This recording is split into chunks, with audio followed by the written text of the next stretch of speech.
Hello and welcome to this webinar on primary music, a unique insight.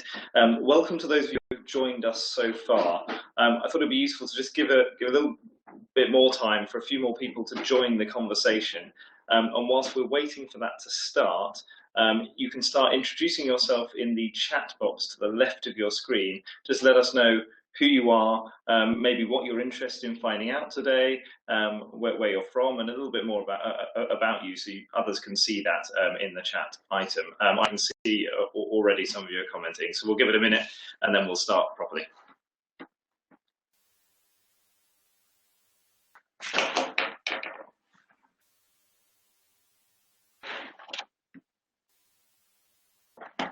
Just to introduce myself, and I'll introduce in the chat box, my name is Henry Van, and I'm Head of External Affairs at the Incorporated Society of Musicians, and I'm hoping to find out a little bit more about Musical Futures Primary today.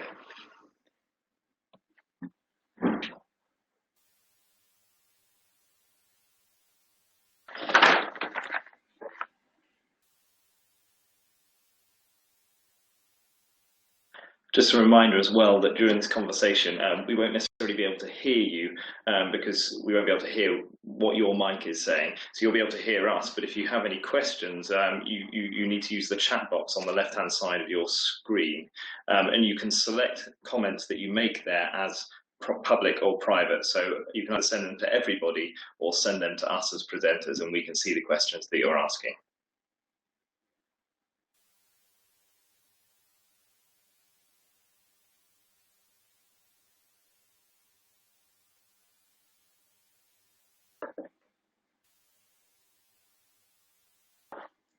Excellent. Hello to Chris from Coventry, who teaches whole class ukulele and guitar for years 3 to 7. That's fantastic. Thank you for introducing yourself. If any of the others there on the conversation would like to say who they are, then please do comment in the chat box. I think maybe we'll start properly now. So we've given it a minute. There are 12 people here, and welcome to the ISM webinar, where we're delighted that Anna Gower, Head of Programmes at Musical Futures, has joined us to present and discuss the key issues and themes that have arisen from their recent survey. That's Musical Futures' recent survey of primary teachers. Anna will also provide us with an overview of the key principles and the model for Musical Futures Primary, and you can see that presentation there in front of you. That's going to be piloted from September 2015, and Anna's also going to introduce Music Learning Revolution, which will be a festival of practice for teachers to share, develop and inspire innovative ways of engaging all young people in music learning. So over to Anna. Thank you. Hi everybody. First of all, I want to say a massive thank you to everyone who's logged in at 4 o'clock on what day is it? Thursday. Because I can't even tell what day. It's such a massively busy time of year for everybody who does music in schools. Winding down is really not an option. So I really appreciate people who've been here. Thank you.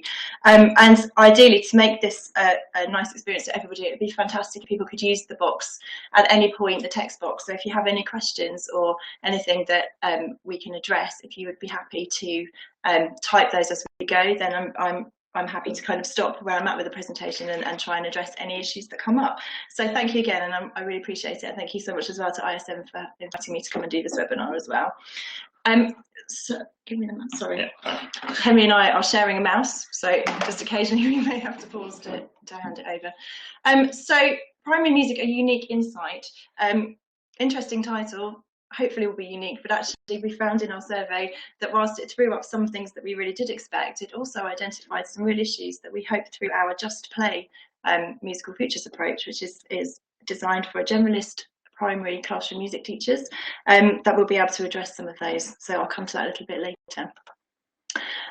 It's great to see people starting to introduce themselves. Hello to Jonathan from Milton Keynes, nice to see you. Chris, we've already said hello to you. To introduce myself, I'm a classroom music teacher. I've been a music teacher for 17 years now, which is a hugely, awfully long time, and I do feel it every day. I currently teach at Monk's Walk School in Hertfordshire for 3 days a week, and I've been involved with the Musical Futures programme for the last 11 years, since we were a pilot school for the informal learning approach in Hertfordshire. But for the last 5 years, I've also done a community music role, which was a fantastic opportunity for me. I was given a blank sheet of paper and told to go out and work with some primary schools. And so I did exactly that. I got into as many primary schools in my local area as possible, watched music lessons, spent time with the children, got to know how it worked in primary schools, and within a couple of weeks I realised that everything I'd ever thought about primary music was completely wrong, and I had done that awful thing of making assumptions that as a secondary music teacher I knew everything and primary music teachers knew nothing, and for that I absolutely apologise for all those years of being ridiculous. And I went straight back into school and made huge changes to the curriculum that we offer. At Monk's Walk. So we changed from the very first lesson what the children experienced at year 7, and I've continued to do that through working with our feeder primary schools. And I've worked with a huge variety of people, with classroom teachers who just enjoy making music with classes, with music specialists who work incredibly hard, particularly in helping provide transition information for me from their children that they've known for 5 or 6 years, and they really want to make sure that the musical experience that they've had at primary school continues when they come to us at secondary school. So having said all of that, I'm actually going to leave the classroom in September and become the head of programmes full-time for musical features, and my first challenge has been to work on developing this new model for primary music. Musical features, I'm just going to flash up a little bit about what musical features is, because I think that's really key to what we're doing and why we're doing it. The aims of musical features is that we aim to bring non-formal teaching and informal learning methods into the more formal music classroom, and up until now that's been done at secondary level. Initially it started with year 9 and particularly focused at Key Stage 3, but over the last 10 years we've seen a huge variety of people adopting this, using it with GCSE students and with primary students as well. But we've always really geared our resources and our training programme to music specialists. But we feel that music is about more than just a specialist in a school, and it would be fantastic to be able to, I suppose, enhance what our specialists do so well with some classroom practice as well. And that really underpins what we're aiming to do with our primary model. I'm going to talk a little bit about the pedagogies behind non-formal teaching and formal learning a little bit later, but really it's about engaging students in classroom music. It's about thinking about how we can get the children making music as much as possible, and everything we do is aimed at the teachers, because we feel that to make things sustainable we have to start with the people who spend the most time with the children making music with them, and those are the classroom teachers. And for something to become sustainable, to become embedded, it really needs to be about supporting, developing key resources for those teachers, and then supporting them to deliver them in their classrooms. And our overall aim is to benefit as many children as possible and to bring music learning in their schools to them. So our vision are musical features, and our primary model fits beautifully into this, a future where everybody benefits from the value of making music, and we really believe in those values of having music in the classroom. So our Just Play approach, which is going to be called Musical Features Just Play, will be initially geared at years 4 to 6. And it's an approach that's being specifically developed for any teacher that wants to make music with their class. And we're saying that you don't need to have had any musical experience to be able to work with our programme. Our plan is to offer training and resources that will be scaffolded to teachers who perhaps don't feel confident as musicians themselves, or who just want to grab an instrument and play and go through that process with their students. Now, apologies that this is absolutely tiny, but this was our starting point for Just Play. So I've pulled out a couple of the key bullet points that make particular reference to primary music education from the Ofsted Wider, Still and Wider report from 2012. And I read and reread this report quite often because I'm a geek, but also things jump out differently to how I'm feeling it all the time. And at the moment, for me, it's the last point on this page that's really key, that pupils' achievement was higher in rehearsals and individual and small group instrumental lessons than it was in the whole class curriculum. And that goes back to this belief that it's where the children access, where every child accesses that statutory requirement that they have music with them, where all the children are. In secondary, we're lucky, we have them in most cases for an hour a week, sometimes for 2 years, sometimes for 3 years, but they all get something. In primary, it can be less consistent than that, and it really does depend where you are, but that's where we really need to start. It's great that small group instrumental tuition and rehearsals and extracurricular enrichment programmes are going so well, but we want that same standard of music making, the same engagement and enjoyment with class music as well. So we decided that we would try to put out a survey to ask primary teachers whether the assumptions we made when we started on this project are accurate. And these were absolutely assumptions. We based these on things that we'd had fed back to us via social media, in conversations with a number of teachers, not just in this country, but also across the world. Musical Futures, we have partners in Australia and we have partners in Canada, and we're all looking at developing these resources collaboratively. So everything that I'm going to talk about today has been co-developed and is running at the same time over in Australia, which is great because I've been to Australia. It's a great trip. I highly recommend it. But that's just a bonus. So the assumptions that we based this on was this idea of a lack of confidence from some classroom music teachers with teaching music. This idea, you can't teach music without being a specialist. And we debated this in one of our Move Food chats at length. What does it mean to be a primary music specialist? What does it mean to be a music specialist? What is a specialist? And I haven't got anywhere near enough hours for us to have the conversation now. But if you'll forgive me for kind of the blanket term, can you actually teach music if you're not a specialist? And what does being a specialist actually mean? The third one, music's under-resourced and undervalued in some primary schools. I know from my own experience going into a school and being pointed towards the music room, which is also a home economics room, which is also a literacy step out room, which has computers in for ICT lessons, and the musical instruments are in a pile in the corner. If you're really lucky enough to get into the room, then you can probably fish out a few instruments and use them. So we know that space, we know that resources, and we know that time is of an essence in primary schools, particularly with all the extra additional requirements that are placed on primary head teachers and primary teachers. And finally, the idea there's not enough CPD for primary music teachers. In Australia, we ran a Just Play training recently, and we asked everybody why they were there. And one person said, I'm here because there's just no other CPD for music for primary music teachers. I've never been able to find any, so I've come to just access it because we're so grateful to have something. And we've looked at how much music forms some of the primary PGCE courses, and it's really not very much. It doesn't feel like there's much out there in terms of instrumental work with whole classes, things like that. So we're just trying to say, look, is there enough CPD? And that's the basis of our survey, and those are the things that we really decided we wanted to test and find out some answers to. So we put our survey out and we shared it through various networks via email. We worked with organisations like ISM, who very kindly sent it out through their networks for us as well. We put it out through social media, and we wrote to as many primary schools as we could find to ask them to respond. We had 164 responses, but interestingly, 68% of those respondents described themselves as specialists, even though in the messaging we clearly said that we wanted to have as many responses from all primary teachers. We weren't just targeting those as specialists.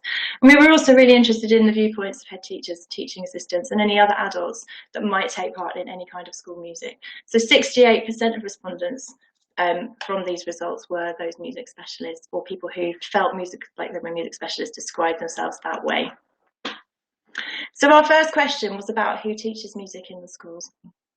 76% of people responding taught class music themselves, but 75% of that 76 identified them as specialists. So pulling out all that kind of strange data, it appeared that from the people who responded to our survey, 25% of them were non-specialists, but it wasn't possible from the data to say whether they were teaching that alone or whether they had support from teaching assistants or from visiting specialists or anything else. So about 25% teaching music in our survey were non-specialists, and 17% teachers, visiting specialists, were teaching those music lessons. But of course, as we had such a high response rate from music specialists, we would expect that number to be low, because if you're a music specialist, you're probably going to teach your music classes yourself, as it should be. Now, apologies, hopefully you'll be able to see this. So these are numbers of people who responded, and we asked about confidence. We wanted to really test this idea, whether we were right or wrong on the fact that teacher confidence plays a big part in whether teachers feel able to do music with their classes. And what came out was that there's a lot of confidence with singing, as we'd expect. There are fantastic initiatives for singing out there.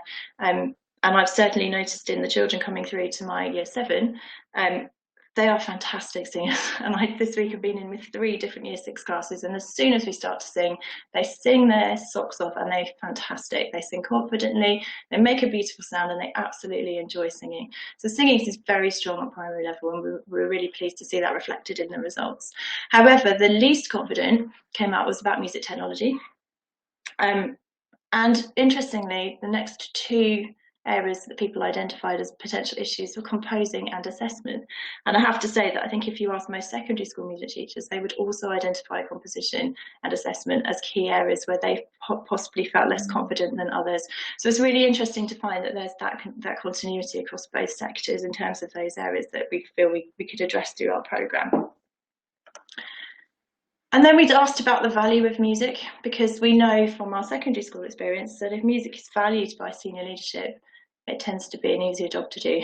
Where teachers feel undervalued, or where the subject feels like it is the very bottom of the pecking order in terms of all those subjects at secondary school, it becomes a much harder job, and much harder to motivate yourself and the students to make music happen in the school. So the results that came out here was that the majority of people felt that head teachers do really value music, which is fantastic. But looking at the lower end of those, the staff and parents, and whether there are issues with staff and parents perceiving music to be something as an additional extra, something that's nice, it's enrichment, but doesn't actually matter. And particularly that figure around parents, and something we really want to try to do through our primary music programme, is to really engage parents. Music is what gets parents into school. I've got 3 children, and the times that I'm in that school are one parents' evening a year, and assemblies and concerts where my children are singing, and local churches where my children are singing, and the fete where my children are singing, and that's what brings me as a parent into that school. So I think parents absolutely do value music, but it's just whether they see the value of music as being something that the children should be doing as a curriculum, or whether it's just that nice window dressing enrichment thing. It's lovely to have a choir. So that was interesting that that number was also low. We asked about equipment. And we asked how equipped teachers felt to meet the requirements of the music curriculum. This raises a couple of really interesting questions. First of all, if you're doing lots of singing, then you don't necessarily need that much in terms of resources, because you can sing anywhere. Certainly I've taken my classes outside, and we've sung in tiny classrooms, in cupboards, doesn't matter, you can sing anywhere. But in terms of instruments, there isn't anywhere really a list of required instruments to deliver the music curriculum. So how do you know? If you're in school and you're given responsibility for music, how do you prioritise the equipment that you buy? How do you know what it is that you need to deliver the music curriculum? And you know, is there enough guidance really around that? And if you're not aware of the requirements in terms of equipment, how well equipped do you feel? So we're kind of aware that people buy equipment around the areas of competence they have. So if you're a guitar teacher and you buy a set of guitars, you're probably going to feel quite equipped to deliver the curriculum in the way that you've chosen to do that through the approach that you feel most comfortable with. But on the whole, most people feeling quite equipped, we felt, was possibly down to the amount of singing, but also we expected those numbers to be far lower. So that's really encouraging that schools feel that the teachers feel schools are investing in equipment to deliver music in their classrooms. And then we asked about resources. Again, sort of expecting this to come out possibly lower. Interestingly, the class sets of instruments coming in at 0, because our musical features approach, we hope, will become a whole class workshopping setup in which you would need sort of class sets of instruments enough for everybody. Interestingly as well, the tuned and untuned percussion continues to be the most popular sets of equipment that are out there, which just is historical, and they do last forever in a lot of cases unless the children are taking them apart. So you know, they may have been there for many years, and it's great to see them. But the thing that jumped out a lot from this part of the survey was the use of technology here. So teachers having said that they weren't confident with technology yet, 62 people with their iPads, class sets of iPads available for use there, loads of use of YouTube, and backing tracks as well. So that suggests that technology is being used, perhaps not in a traditional sense in terms of children using sequencing programs and software, but technology is around them, and that in the classroom teachers are engaging with that as a resource, which I thought was really interesting. And no class sets of instruments, but lots of iPads is definitely something to keep in mind when we're looking at providing resources for teachers. And then we asked about professional development, because this was something that had been flagged. And we can see that there are training offers out there. 16 people said they didn't have any training for music, but everybody had had something, which was really encouraging, everyone who responded to this question. And also good to see that the local authority music hubs are supporting training for primary music, and that's really encouraging. That's something that we hope will continue over the next few years. And then we gave people freedom to tell us what were the challenges. And as we expected, they came back exactly as we had presumed in our assumptions: lack of time, lack of resources, lack of professional development, lack of support within the school, lack of resources twice. There you go. It's so good we named it twice. And the school priorities lying elsewhere as well. So pretty much as we expected, we found that's what people were telling us. And this question is particularly resonates with me because in my last Ofsted inspection, music was the only department that wasn't seen. And I was really upset about that because they missed some really, really, really good stuff happening there. And so much so that when the inspectors were sitting outside on a bench, I sent the children out with their instruments and made them play to the inspector because I was so disappointed for my classes that they hadn't had a chance to show what they've been doing. But we were the only department not seen. And when we asked teachers, have you ever been directly asked about music provision? The numbers are low. And that doesn't really help when we're trying to say the school should really be prioritising classroom music if Ofsted are actually not showing a huge amount of interest in it. That doesn't give us a great case to back it up. And as we know, what Ofsted says is extremely powerful. So that was just something very interesting that we weren't expecting to come out of the survey, but actually could have quite drastic consequences for music and the priority that music has in schools. But we also learned some other things that weren't directly related to our survey. And the first one I think is really key. It's extremely hard to reach primary teachers. In fact, it's extremely hard to reach any teachers. And why is that? Because we're really, really busy. Most of the time we're in the classroom. We're not able to be on social media or interacting online outside of class hours. When you're in front of the kids, it's not really appropriate to have your phone out and be on Twitter. And we're busy. So out of hours, we're planning and we're getting ready for the next day. And to try and engage teachers through the means that we used wasn't as successful as we had hoped. So we need to find ways to reach out and to engage with teachers more effectively and to try and reach those teachers who are the ones that just don't engage with social media, that don't necessarily receive emails, that perhaps don't have support from music hubs in disseminating messages, because we felt that we could have received more responses to our survey than we did. And we really want to try and challenge that idea of how we actually reach teachers and get messages out there so that they can become more involved in things like this and put their voices out there so that we can all contribute to making the situation easier for everybody. The second one, and we found this particularly in Australia as well, that as soon as you say the word music, and many people feel it's not relevant to them because they're not the music specialist, or they're not responsible for music in the school, or they don't teach music, or they just don't feel musical or musicians. In Australia, they have received a large funding grant to run free training for primary schools, and they contacted school principals and they phoned them directly and said, we're offering this free training. This is for generalists, it's for any teacher in your school who would like to come. And overwhelmingly the response was, I'll pass you to my music specialist, or we don't have a music specialist, sorry. So really this perception that it's not relevant to you if it's music is something that we'd really like to challenge and get the message out there, as you don't have to be a specialist to do this. Music is music, let's make some of it. And the third one is that, as we thought, there is a huge spread of different approaches to music in primary schools. And much of it is fantastic. I've seen firsthand how fantastic it is, but I've also experienced firsthand how challenging it is when you have children from maybe 20 feet of primary schools who've all done something different. And the issues that this throws up for secondary transition in terms of the continuity and progression of music education, and how we're able to make that a better experience for the students. And rather than feeling in year 7 as we have had evidence that you have to start again because not everyone's done the same thing, it would be really, really beneficial to everybody if we were able to build on prior learning. And the issues around that are huge. There's all kinds of reasons why this is difficult, but mainly because how you transfer that information. And for me as a musical features teacher, it's the transfer of pedagogy that's really important to me. It's how the children have learned. It's the kind of practical music making that they've had, the experiences, their ensemble skills, what instruments they may have experienced before. It doesn't help me to have a piece of paper that says they've done reggae or they've, I don't know, done hip hop or something like that. That doesn't tell me enough information. And the kids aren't always able to tell me that themselves. So we try and test the students through making some music together and seeing how they respond to it.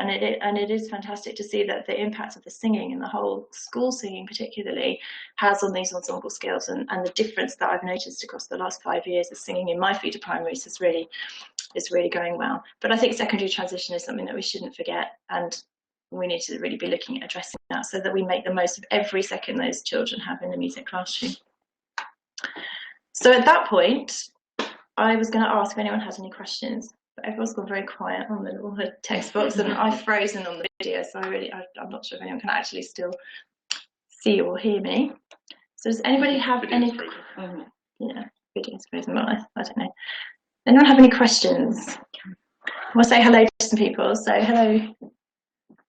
We've got Jane from Northwood and Christina from Northwood. Let's just see whether. Does anyone have any questions, and does anyone want to type any questions into the message box? And perhaps not questions, but more kind of comments on any of that feedback would be really interesting.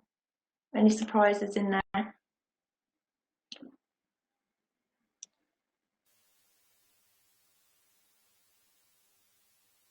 You can type your comments into the box in the left-hand side. So if you have any questions that you want to add in there, you can put them in the comment box. That's in response to Christina's question. And we're just trying to get the cam back up and running. So. I think no cam is fine. Yeah, no cam is fine. Yeah, well, I'm happy with no cam. After a very long week. Okay. Oh, Jonathan, that's fantastic. So Jonathan said he sees all the children in his school for 45 to 60 minutes a week for music. I think that's absolutely brilliant. Jonathan, can you tell us what you do with them?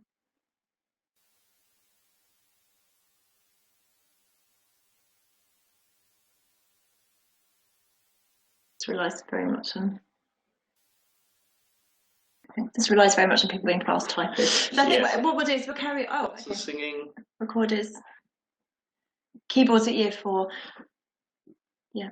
I guess it'd be interesting to know, Jonathan, from your perspective, do you have the support of your senior leadership team at the school to do all that?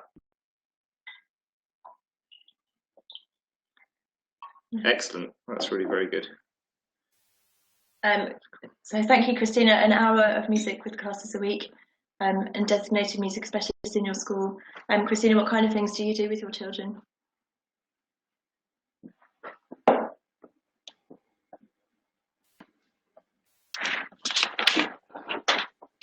Oh, jealous. We might have to stop Jonathan now before everyone gets too jealous. You'll make everyone feel jealous, Jonathan. Very spoiled indeed. Okay, so we'll carry on. So the next kind of section of this presentation is a little bit about our Just Play programme at Musical Futures. And again, we're at quite an early stage with this, and any feedback that anybody has or any information that you could pass on to us to help make this relevant and better would be really useful. So please feel free to keep typing. Oh, thank you, Christina. Singing, xylophones and Kadai as well. Great, excellent. Thank you for that. So our Musical Futures Just Play programme, 2 broad aims, and pretty much what we said when we set up our survey. Musical Futures is all about helping children feel engaged with school music, but we also feel that we want parents to feel that their children have quality opportunities to sing and play. But also, I guess, that parents value music in school as well. And then our second point about the teachers feeling confident in delivering statutory requirement for music. And we feel that we can do this by offering training opportunities and developing resources, which is what Musical Futures has a tried and tested background in doing.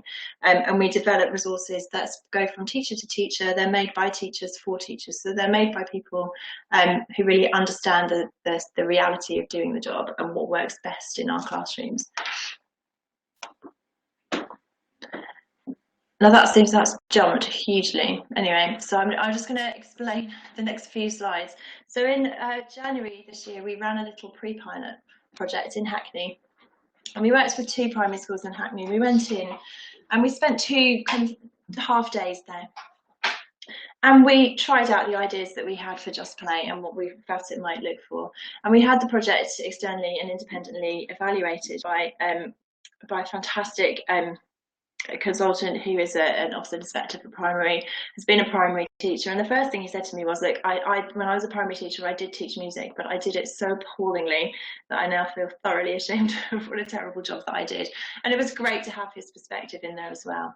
So I just wanted to share just a couple of things that we learned through that pre-pilot, and and a couple of the real positives that came out of having the children follow the approaches. So the first one was something that our musical features we know happens, but we haven't ever really been able to evidence it before, and that's the idea of keywords. The keywords that are identified as being really important for music, that quite often you see displayed on the classroom wall. That's the pitch and the rhythm, and the texture and the timbre and all of those elements of music that have been really hammered into the curriculum recently. We didn't do anything specific with those keywords at all, but we did use them in context. So as the children were playing, we would refer to chords and strumming. We would talk about finding the pulse. And at the end of the first day, the children were able to explain those back to us, and we were absolutely astounded, because not once had we made any reference to those other than to use them, and we hadn't explained their meaning either, but the children were giving us quite detailed explanations. And not just that, but they were using instruments to model them. So we had an example of a child who showed us how to play a major chord and how to play a minor chord. This was a year 4 child, and explained the difference between major and minor, and we had done absolutely nothing other than to play and to use that. So we're really excited about the fact that this is possibly really good evidence of how music theory can be totally integrated into a practical music approach. And that's something that at Musical Features, we've had people who really do struggle with that and feel that music theory should be taught separately. It's great if we have been able to find a way to integrate that. Our next one was about teacher confidence. So we ran various things during that pre-pilot, but our year 6 group in Hackney, the teacher asked if she could keep the instruments. And after experiencing 2 sessions with her children, she kept the instruments and just carried on going. And I said, do you need me to show you how to set them up? No. Do you need anything? No, it's fine. And off she went. And those children have continued to make music since. It had to be an after-SATs project, obviously, but it was fantastic that she just was completely happy to do it. And when we talked to her and said, you know what, do you play anything? Are you a musician? She said, well, I played the guitar for it, and I had 2 lessons at school, but then the teacher left and I never had any more. But I did buy myself a guitar for Christmas, and now I think I can play it. And we were so happy for her that as an outcome of working alongside the children on this, that she'd felt confident enough to do that. The second one was brilliant. It was classic. A head teacher from a school in Scotland arrived at, we offered a little taster session to some Scottish teachers, and in the room there was a peripatetic guitar teacher, there were a couple of music specialists from various primary schools, and she arrived, it was kind of visibly anxious and terribly apologetic that she couldn't play anything. And her only musical experience was singing along to her children's Disney songs in the car. She carried on apologising for a good 5 or 10 minutes and really seemed very uncomfortable. And by the end, we have video footage of her just strumming along, smiling her head off, and at the end just going, yeah, we're doing this, we're going to do it. And it was just fantastic, feel good for everybody. And she had come on a massive kind of breaking down of some of her own barriers, I think, against her own musicianship, which was fantastic. And in Australia, we worked with 20 delegates at the very first kind of just play full day training that we ran out there. And a couple of generalist teachers similarly sitting there kind of quite reclusive, not feeling almost embarrassed to be there and not quite sure they were in the right place, and they'd been sent along by their head teacher who told them to come. And at the end of it, off they went and have been using it in their school since, and continually feeding back on the Facebook page about how fantastic it's been for them. And almost it's been more drastic for them than it was for some of the specialists. So we have seen real evidence that confidence has improved, and we're doing that by running our first day of training as a completely practical experience. So our delegates on that training day will run through the entire approach, they'll play the instruments, they'll put themselves in the position of their learners, and they'll experience it and hopefully come out the other end feeling like they can play and feeling confident enough to take what they've learned back into their classrooms. And the third one was about engagement and motivation, and we saw some really compelling evidence of this in Hackney. And as with everything, we know that music can motivate disaffected students. In Hackney, we had 2 examples in particular of boys where the teachers have been really concerned about even letting them into the session. One lad at the start of the first thing would not move away from the drum kit, and he was absolutely obsessed with it, and he, when not allowed to sit next to it, would lie underneath it and touch it and wouldn't let it go. And by the end of the second session, when he was performing in his class assembly, there he was on the bass smiling, his mum taking pictures of him, and he hadn't, you know, as soon as he was put on an instrument and given the very basic tools and started to play, he was just the most positive child that we'd ever seen. And in addition to that, he was also helping all the others with their instruments as well. And it was absolutely fantastic to see that turnaround. And then in the second school, a couple of lads, the teachers kind of, I just need to warn you about these two. I stayed through lunchtime, got on the instruments, learned how to play The Best Day of My Life by American authors, and then they led the groups after all the children came back after lunch, and they were kind of real peer leaders there that showed them how to play it. They didn't stop smiling for the entire day. So we know engagement and motivation music does do that for children, but it was fantastic to see that happening through our programme. And the comments that were noted by the evaluator as well as by the teachers were just overwhelmingly positive. So we're really excited about that. Also, the concentration aspect. Our situation was quite artificial in that we were there for a number of hours at a time, and trying to keep year 4 children motivated and on task whilst holding guitars, whilst studying by keyboards, whilst having to stand still in one place was a challenge.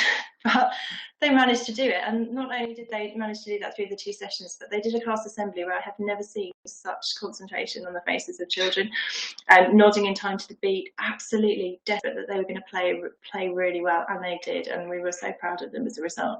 So the idea that improving concentration through music was something that we did see evidence to.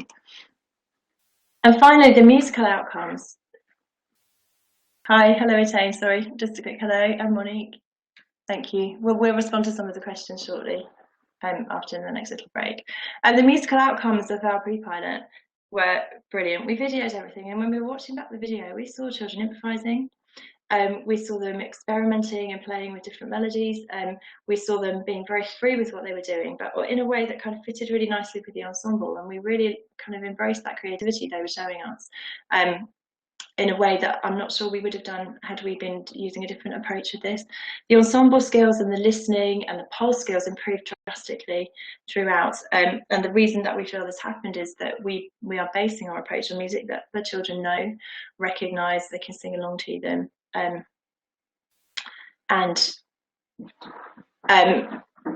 and it helps them with all of those key musical skills.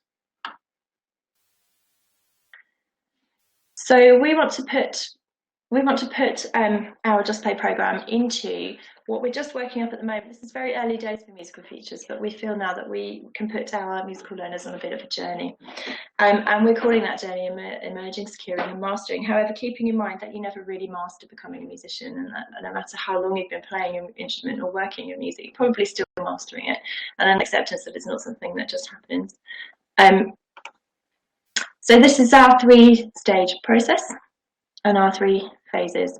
So Just Play, we're aiming at 8 to 11-year-olds, and we're hoping that through the experiential learning of playing and learning through doing, that those skills that we've listed in the blue box, really important musical skills, fundamental building blocks to becoming able to access music, and that's what we're hoping to put out through this approach.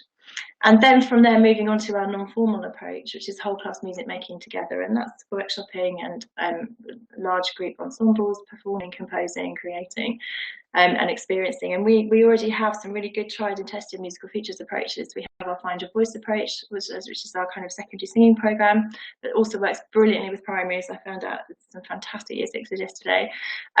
We're pulling together something called Groove Your Classroom, which is about taking your class set of percussion, using world music riffs and rhythms, and pulling together fantastic rhythmic workshops. And this idea of improvisation, and how improvisation isn't just about being able to solo over a backing track, but it's about children having the confidence to try out ideas and see how they sound, and accept that you're not going to sound like Ed Sheeran when you first start, and that's okay. It's good to try things out, so we want to give them some basic skills and confidence with improvisation too. And then moving on to the informal learning approach, which is where students become much more independent with their music learning, and giving them the tools to support them to do that. So I'm going to take a pause and just respond to some of the questions. I'd like to say hello to Etane. So Etane works in one of our local feeder schools, and she's been trying out some of the approaches with her children. So thanks, Etane, so much for feeding back your experiences as well. I just threw everything at Etane and said, just have a go and let me know what you think. And she's really explored it inside and out. And we did a fantastic staff meeting recently where we ran through it with all the staff instead of having a formal staff meeting. And that was really positive too, and everyone was smiling and happy, and lots of people at the end said, oh yeah, I can do this, I can take this away. So yes, do have a look at Etane's comments at the bottom. There's a question from Monique from Bristol on local authority funding for I'm just going to see if I can budge into the screen on local authority funding for music, and obviously you're absolutely right, that varies hugely across the UK. In Scotland, the situation's relatively positive.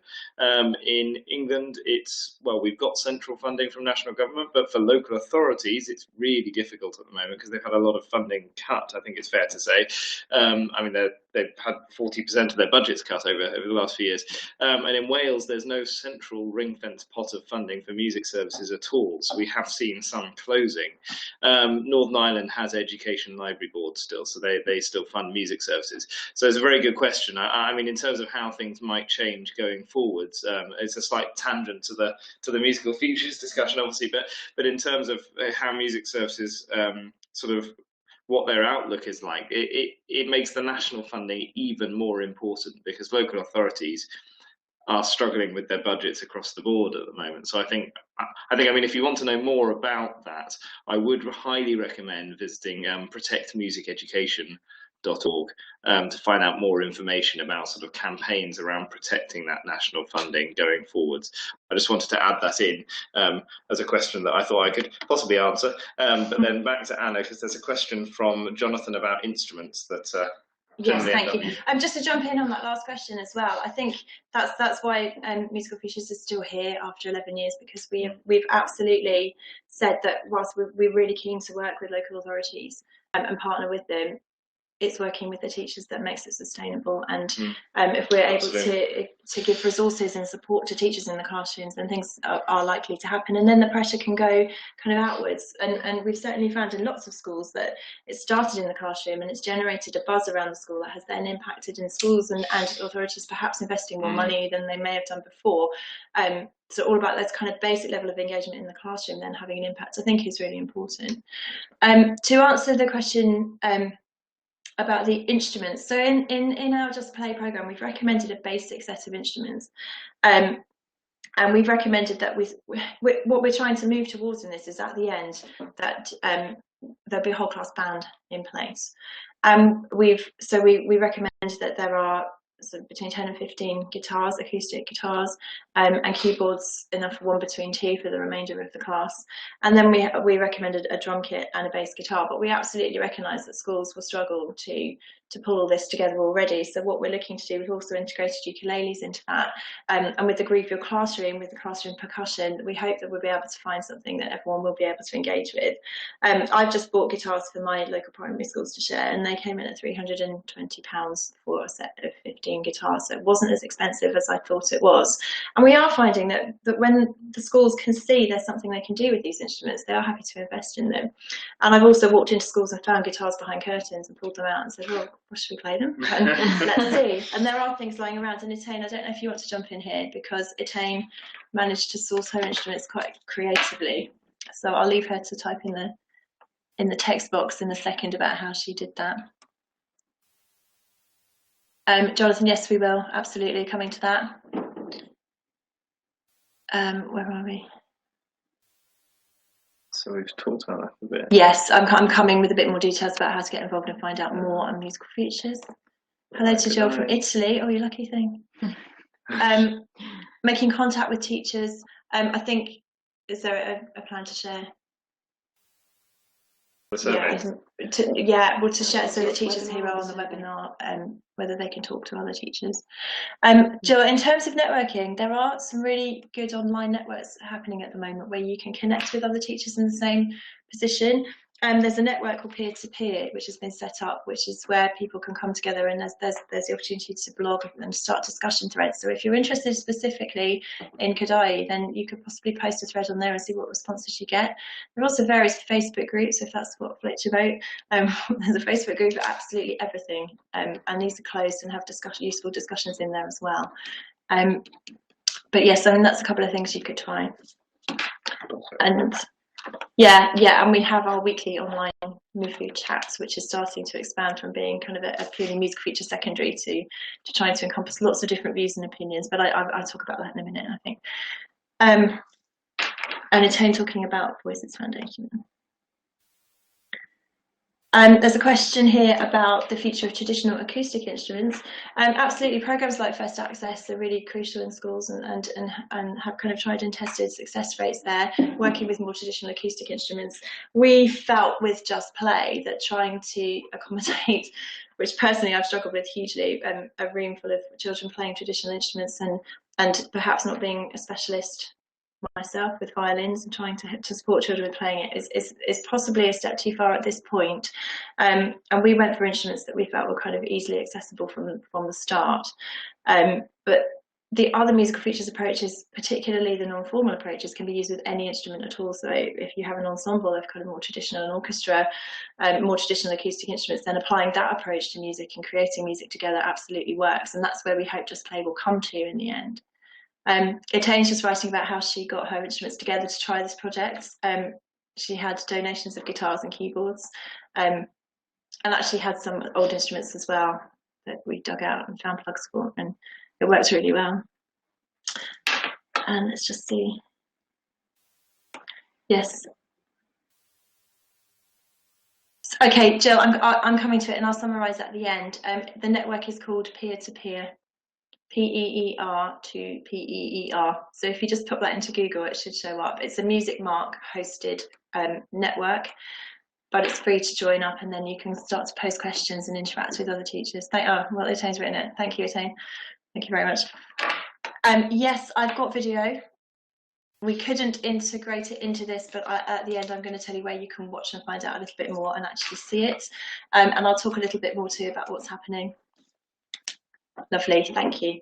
Okay, so moving on then, and just a very, very swift bit of background on the pedagogy that underpins musical features and that will underpin this. Our non-formal approach has these very clear pedagogical principles, and just kind of simplifying that huge amount of words on a page, starting with music that students like and identify with.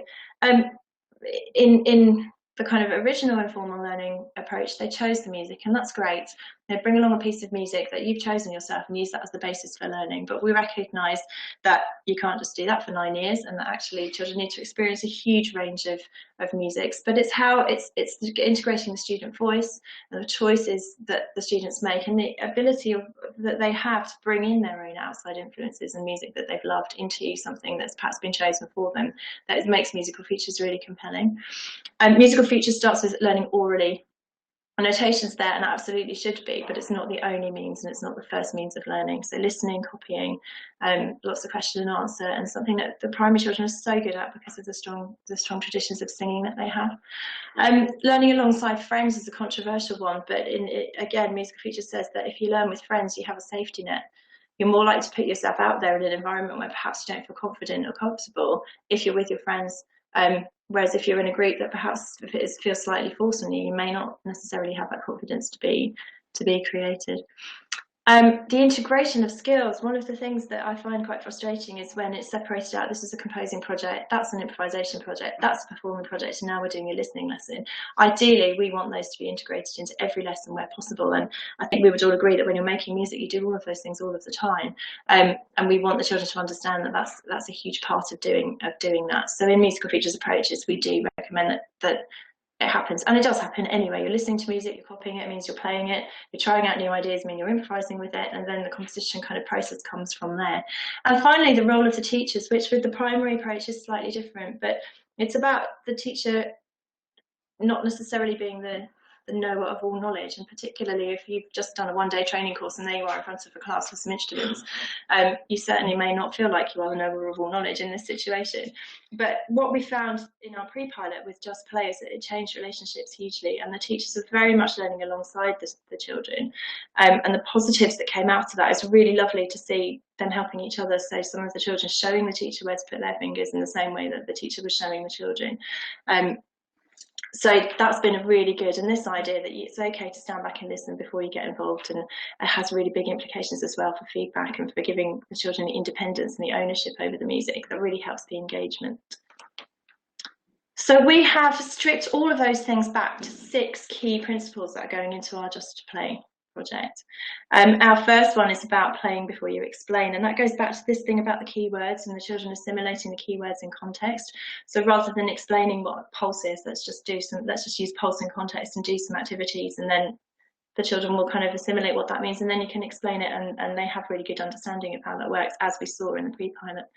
The second one, we get better as we play, is kind of based on a concept that we saw from Little Kids Rock in America. It's called embrace approximation. And embrace approximation is saying, okay, you might think you're playing Bruno Mars, but actually you might not be. It's just that you think you are. And it's great that you're strumming in time and it's singing your head off, but now let's think about, and that's good, it's a good start, but now let's think about playing the right chords, and let's think about moving between chords, and as we play, the music will improve. It's just the Just Play approach, embedding backing tracks for the children to play along with, means they're not exposed, and therefore they do feel that they're doing such a fantastic job, that they're then kind of happier to take on board feedback and to keep going and to keep rehearsing and making it better until they actually we can turn off a backing track and say, right, now play. And again, we saw that in our pre-pilot. It's absolutely amazing. As soon as they played this song, they were just climbing the walls with excitement. Learn by listening is the link to oral learning, which we feel is really crucial, and sound before simple similarly. The idea that notations are important, but not the only means to learn how to play. The show don't tell is the role of the teacher. So the idea that model it rather than explain it is really powerful with music. And the idea not just of the teacher doing that modelling, but the children to each other as well. And create, enjoy, share and perform is all about having something to work towards at the end of it. So to have that really fantastic experience of performing together. So what we hope is, after working through Just Play and some of the improvisation and Groove Your Classroom work, that teachers will feel confident with doing some classroom workshopping. And again, this is extremely wordy and I'm not going to spend ages working through, but non-formal teaching approach is about bringing the practice of community musicians into the classroom. And the non-formal approach scared me so much when I first started to use this, because I never saw myself as being able to do that kind of put yourself in a room full of 30 kids and get them to play something and make it sound decent. I just didn't feel like that type of musician, and it was a really long journey for me myself to come to that. But the idea that actually you're kind of facilitating music and applying all those skills as teachers that we're so good at, being able to read what's required from the class, about being able to respond to what comes. And I've seen that so effectively in primary schools already, that I think that to be able to take on these non-formal teaching approaches with music in the classroom is a really logical endpoint for Just Playing. And I really hope it's something that, as we work through our pilots, that we'll see starting to happen. And as soon as you can do classroom workshopping and the whole class composition, then you can start to link that to topic work. And things like going into schools. I did this recently where the topic was the Second World War, and we talked about how you might have felt if you were in the Blitz, and like you would have felt frightened, and how could you represent that in a piece of music. And we'll play our A minor chord, and then we'll just play it in a certain way that we can try, and what can we change and what can we do, and kind of the topic becoming inspiration for the creation of a piece of work is something I think could work absolutely brilliantly in primary in terms of music supporting a kind of overall goal, but in a really truly creative and collaborative way. So these are the next steps as well, and also some details of how to get involved. So we're going to launch some pilots in September. We're starting off in Hackney and in Scotland, but as we identify other clusters, we're going to be hopefully bringing those on board as well. In our formal pilots, we're partnering with music hubs and local music authorities in Scotland to support those, and they're offering support by means of kind of venues for training, instruments, funding bids and things like that. In January, though, we're going to start to open public trainings too, and we're going to start giving access to people at the Music Learning Revolution, which is the conference on the 23rd of October. It's going to be held in London, and we'll be offering taster sessions throughout the day. So there's going to be an area at Music Learning Revolution which I'm going to be running with our Australian colleagues. Tony, you've met the Australian colleagues. I think you can probably say more about that than I can. But they'll be leading some of these practical sessions based on the work they've done with their primary children out there. And our taster sessions, will be on the Just Play approach, but we're also going to be doing a bit on songwriting and a bit on this Groove Your Classroom rhythmic approach for percussion as well. So if anybody would like to come along to that, I have got a discount code as well, so if you email me, I can pass that on as well, just a bit of money off. But it's also going to be, I hope, a fantastic opportunity to network as well. and to kind of have discussions with people who teach in similar environments and similar situations. And some of the things that are going on in the comments box would be great to continue face to face. And something like the Music Learning Revolution will be a great opportunity to do that. So that's in October. There's just a little bit of details there about, oh look, there's my code. I shouldn't keep that up for too long. A few more details about how to get involved, but that web link there gives you all the information about the programme for the day and what's happening, and it would be fantastic to meet a few people face to face. From January, we're going to be running professional development days as well, which are now open for people to register. So it's not quite live yet, but by Monday next week it will be. So you can come along and register interest in a course, and then if we have enough interest, we'll run through the whole programme, and people will be able to come along to that and find out a bit more information. So keep an eye on the website, and we're going to be sharing that information as well. A register of interest is not a commitment to having to come, but it does give us an idea of where and how and when we should be running these trainings for teachers. We will, as part of our training day, be offering kind of real supported guidance, and remembering that this is aimed a lot at the generalist classroom teacher, although specialists I think will get quite a lot from it too. We'll be offering specific guidance. For example, how do you set up your classroom for practical work? Because it's different, very different. What are the implications of leading practical music? How do you get them to shut up? How do you get them to put the instruments down? How do you get rid of them at the end of the lesson? All really crucial things. How do you get the guitars in tune and keep them in tune? How do you store stuff? So we'll be offering loads of guidance about, particularly about the use of space and resourcing the project. We're providing a list of the recommended instruments, as I mentioned before, and a toolkit as well on our training we'll be providing for how people can source local funding. Yes, thank you, Retain. I tripped over many cables. Yeah, how you can source local fundraising. Supermarkets, for example, have fundraising grants available, and we'll be providing information within the toolkit that you can use to apply for grants, but also how to source from instrument amnesties from parents, from PTA associations, and how to kind of message the project and why it's important and the impact we hope it would have on the schools. We've just got these kind of three suggestions of where to start: the 15 guitars and 8 keyboards as the basics, and build a band by adding in the drum kit, bass, amp, microphones, and then kind of the really nice extras, hooks to hanging guitars up, and those sorts of things. And again, we'll be providing all of this as part of the training, so people can take it away and really get going with it, and those will be on our website as well. So coming to the end and winding up with 2 minutes to go, this is me, and I'm really happy to talk to anybody at any point. So please do email if you've got any other questions. And if you wouldn't mind just popping in the text box right now, we've got a couple of minutes for questions. Is that right, Henry? Yeah. Is anybody here? I'm just going to work back through some of the things people have posted. It's a fantastic discussion. I quite like the idea from Jill of using the kitchen department as well as an alternative source of musical instruments. So if I just skip back through the questions. In fact, there's been a very lively discussion during the whole course of that, so that's fantastic. And I guess the conversation can carry on, not through this, but through Mufu Chat. Does everybody know what Mufu Chat is, I guess? I don't know. I mean, it depends.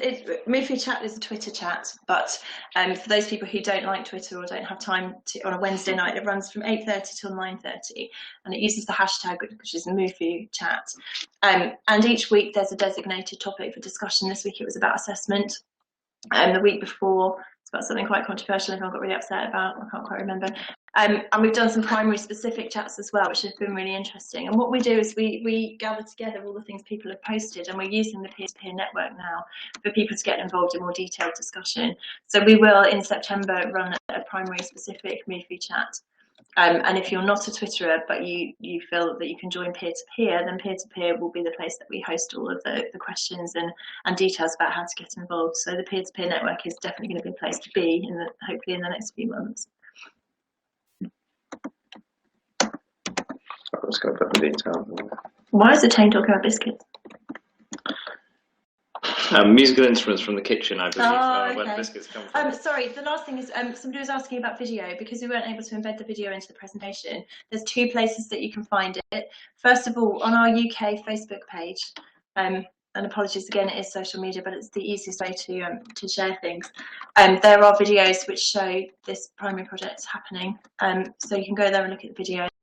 There's also a Just Play page on our Musical Futures website, and that has footage from the pre-pilot where you can see the children with the instruments and look at their lovely smiling faces and hear their crazy version of Best Day of My Life, which is really good.